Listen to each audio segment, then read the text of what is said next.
Yeah, there was some that looked all right. We'll get to all that. Yes, man, mini bars open. It's always open.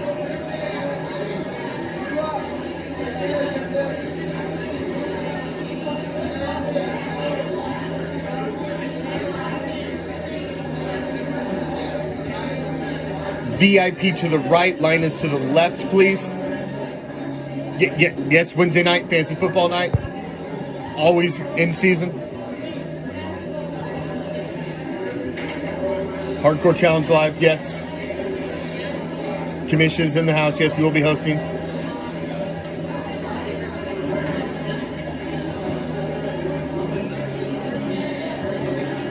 Yeah, it's not just silver and black tonight. Unfortunately, we do have fans of other teams that stop by on Wednesday nights.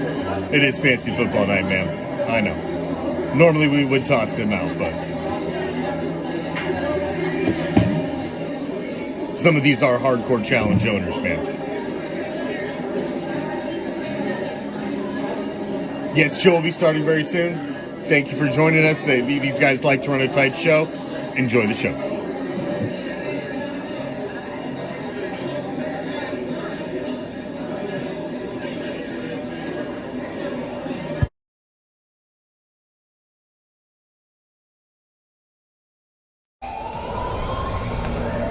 T-minus 1 minute.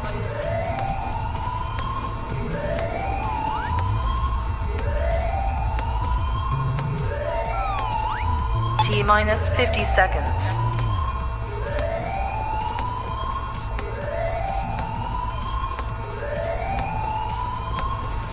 T-minus 40 seconds.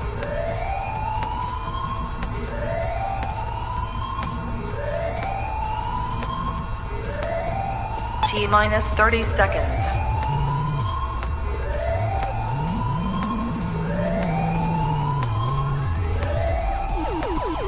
T-minus 20 seconds.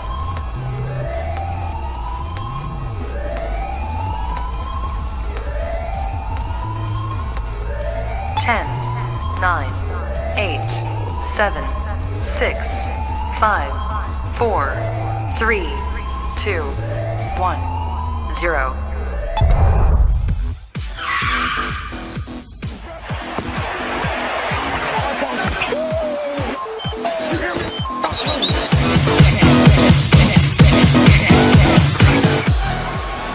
Rips the helmet off Rudolph's head and then eventually swings it and hits him in the head. 1, 2, 3. Well, you're not hardcore. Let you live hardcore. And the legend of the rich was way hardcore. Yeah! Now we're rocking.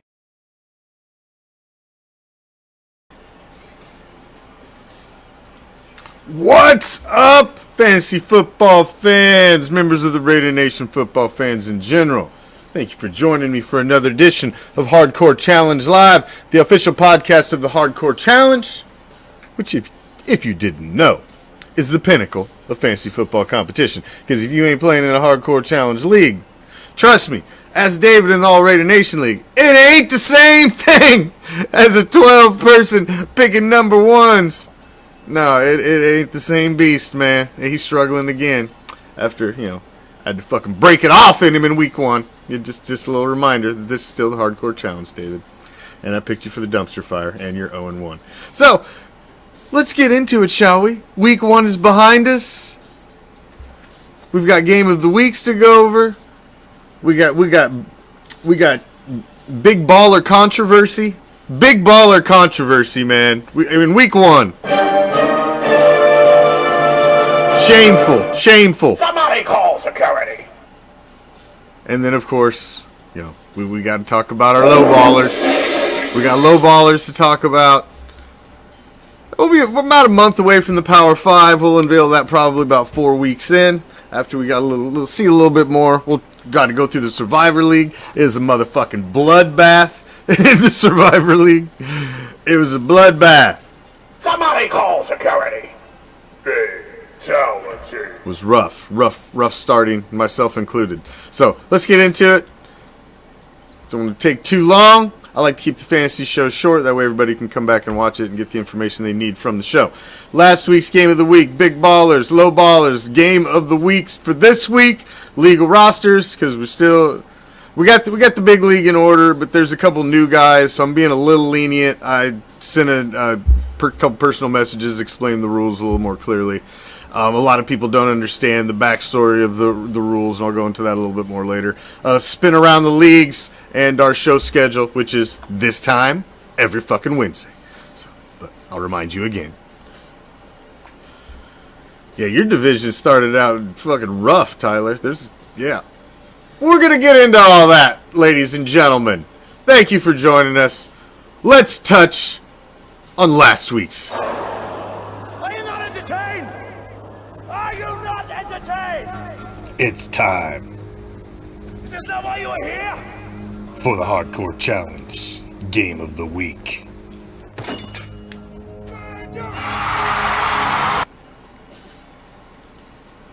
Last week in the big league, man, it was time for redemption. Stinky Pinky had been on a losing streak to King Salami, who eliminated him late in the postseason last year. These guys are buddies, personal friends, division rivals for years in the Hardcore Challenge AFC.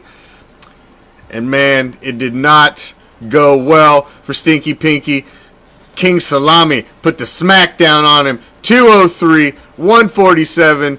King Salami gets the win over Stinky Pinky. Saquon Barkley scoring 3 touchdowns. Jaden Daniels scored 2 touchdowns as King Salami defeats Stinky Pinky. Stinky Pinky still cannot beat King Salami, who extended their career unbeaten streak to 4 games in the series. That's 4 straight wins. 4 straight wins for King Salami, including last year's postseason victory. You know, Ben's not happy about this one. He gonna want redemption in the second game. We'll see if he can get it. Let's jump over to the All Raider Nation League. Highlighted. We had to pick one. It's tough to pick in the All Raider Nation League. A game of the week coming out. And I thought, let's highlight the defending champ. See what he can do coming out the gate. Well, the defending champ came close. It was a shootout, 186 to 190, as you see on the line graph there right behind me. It was close. It was tight. Raider Richie had a storming comeback there and closed the gap, but could not get it done. 190 to 186. The Savage Wolfpack, 64, gets by. 36 points from Josh Allen. 30 points from his 13th pick in the draft. Rasal came up big. His 13th round draft pick came up big, putting up 30 points, was the guy that kind of put him over the edge. Probably not the big score that you expected to be your 13th round pick. So JoJo gets his win. We'll give him his accolades. We'll give him his accolades. Congratulations, JoJo. Game of the week winner in week 1, and congratulations to King Salami as well. Now, big ballers. I'm not even going to play the big baller music this week. Y'all going to have to wait till next week because the fucking site's got some shit twisted. It's a simple mistake in the computer. I can see it. The Green Bay defensive back, instead of getting 17 interception yards, they gave him 17 interceptions as well. So it's obviously a stat error. Otherwise, we'd have record-setting scores in both fucking leagues, and that is not the case. Well, you're going to lose damn near 100 points in some cases. So those guys are technically the big ballers of the week, but they're not really the big ballers. So big ballers it's under controversy this week. So we got to wait till stat corrections to finally see who the actual big ballers are for the week. The site's fucked up. They're going to correct it. Yeah, was it 17 touchdowns? It was 17 something. Yes, I do believe it was 17 pick sixes. That's what it was. Something stupid. It wasn't 17 interceptions. It was 17 pick sixes. That's what it was. But it was supposed to be 17 interception yards. They got the 17 in the wrong fucking column on the computer. Obviously, they'll correct it. Everybody in every fantasy league in the fucking in NFL.com is bitching about that. It ain't just us. So it'll be fixed in stat corrections. It's like 100 some points. It's fucking stupid. So No big ballers this week. We'll have big ballers next week. And once that sorts out, we'll highlight the big ballers from week 1 as well in week 2. It's only right. But we don't even know who the fuck they are yet. But we do know who the low ballers are. We know who stepped in shit in week 1. Look at that. Fucking Lions over there with his fucking shoes off. Probably using his buddy next to him's toes too. However you can come up with it, Lions. Alright, moving on. It's irrelevant. But what is relevant is the low ballers. The low ballers of the league in week 1. You come out, you draft for hours, you put this team together, and then to come out in week 1 and put up the absolute lowest score in the league. It's gotta be a shitty start. Let's start in the big league because that's obviously the most embarrassing. Low ballers.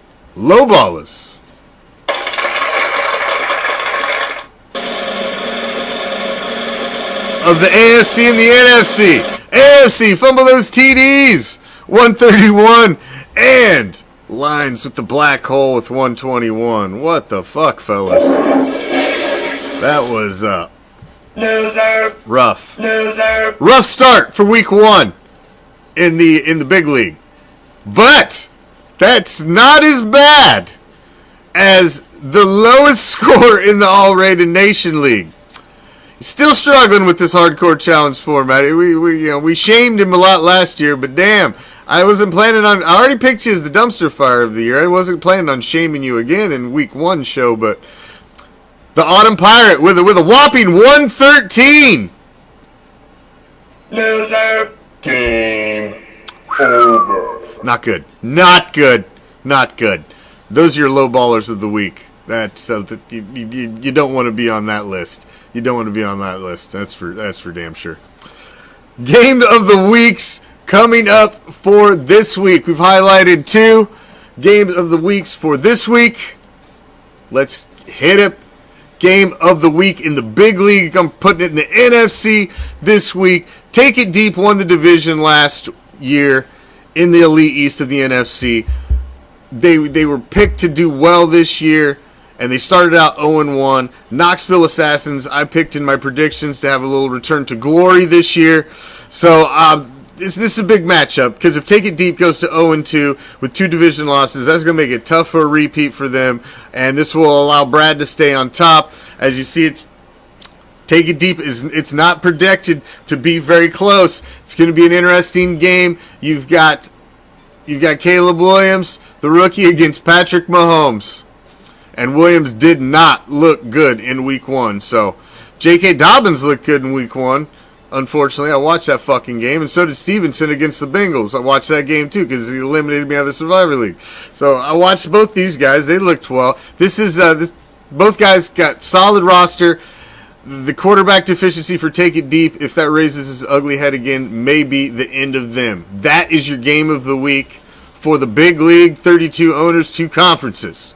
Now, in the All-Raider Nation League of 20 owners, this week's game of the week is yours truly, the Raw Dog Nation, playing the Lions and his Black Hole. Now, his other Black Hole team was on the low baller of the league, but this Black Hole team, he seems to have a little better squad put together. He's projected as one of he was projected as one of the top teams. So with both of us winning in week 1, I wanted to pick a couple teams that won. Obviously, I was in the Super Bowl last year. I'm one of the top teams in this league, whether you fucking like it or not. You better knock me off my peg, Lions, because David sure the hell failed with that 113-point pathetic effort he put up. Hope you bring a little better than that guy did. So let's take that to Game of the Week, shall we? Game of the Week. There you go. Those are our games of the week. Now, I want to touch on legal rosters right quick, because I know I got some new guys in the All-Raider Nation League, and some of the older guys, too, weren't around when the rule changes were made. There's a reason why we have mandatory bench positions and a reason why we have bench rules in our league. And of course, our league runs differently than everybody else's. You've already realized that. Our rosters are different. The way our guys score is different. It is a league that we have morphed over 2+ decades into what it is now. Years ago, when we made the decision to add individual defensive players to the roster, we knew that we needed to increase the bench size for our owners to be able to support the individual defensive side of the ball, to be able to have bench guys that can substitute for the guys that you have starting for your individual defensive players. Also, what we understand is in our OG league in the conferences, there's 16 teams. In the All Raider Nation League, there's 20. That means your offensive talent pool is fairly depleted compared to like a 12-person league that you can reboot your team through the waiver wire week to week. You could reboot your whole roster through the waiver wire a couple times a year if you needed to. It's not that type of league. So we don't want owners using the extra bench spots to hoard extra offensive players, further depleting the talent pool and the waiver wire of offensive players. That's the reason that one spot that we added to the bench is a mandatory defensive spot.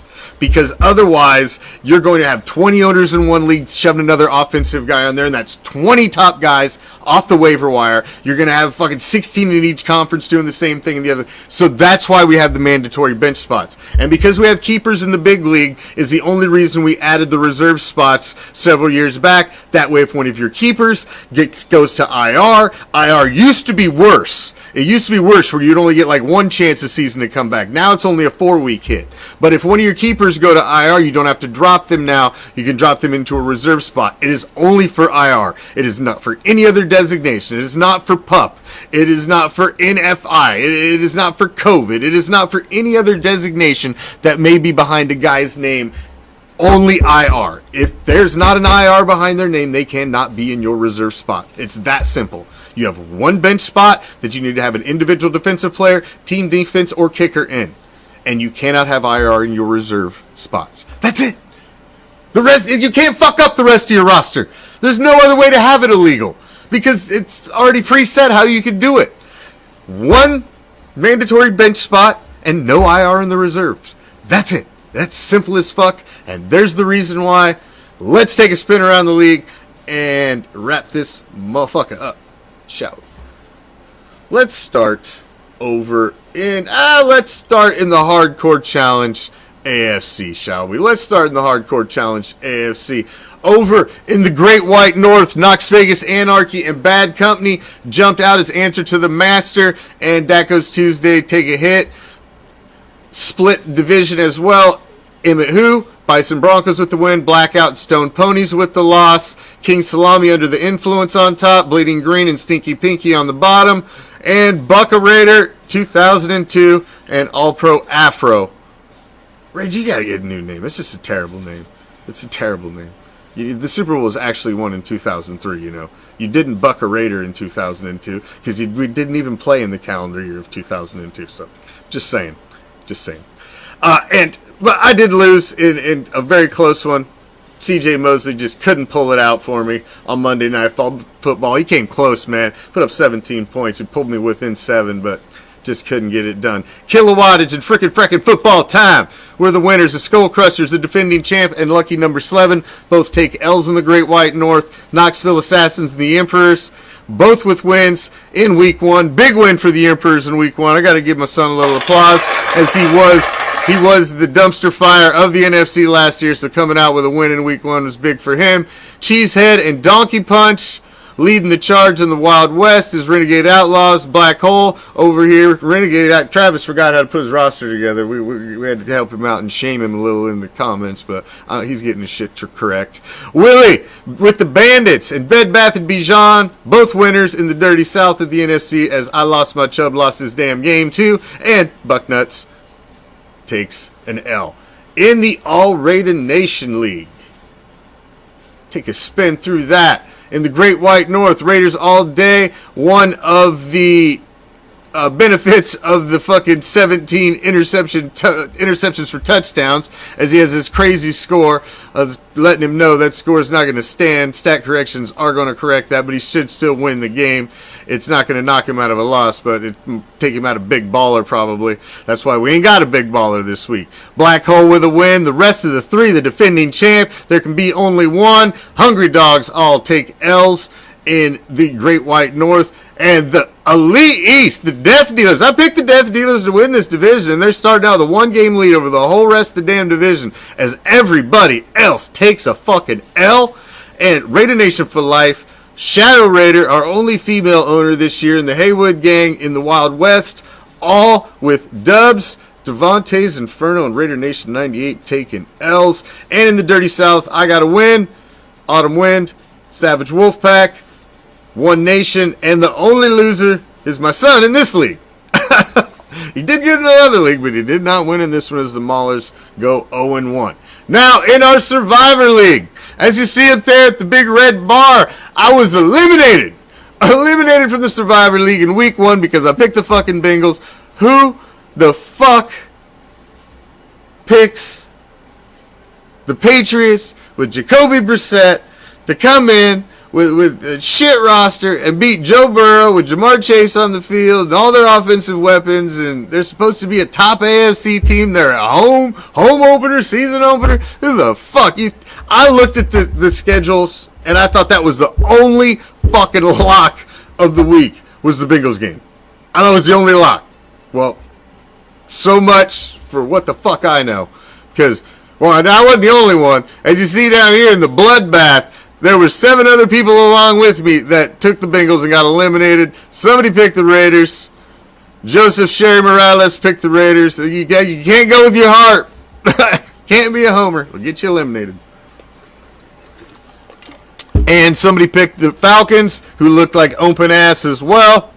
With all that money they spent on Kirk Cousins, and they are out as well. So we are down to 1, 2, 3, 4, 5, 6, 7, 8, 9, 10.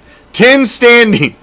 We lost 12. 10 standing in our Survivor League Season 2. So we'll see how it goes. We'll follow it on through. The defending champ of our Survivor League, Raider Richie, is still in there as he picked New Orleans. He's still got a love affair and a half a chubby for Derek Carr, so he picked Derek.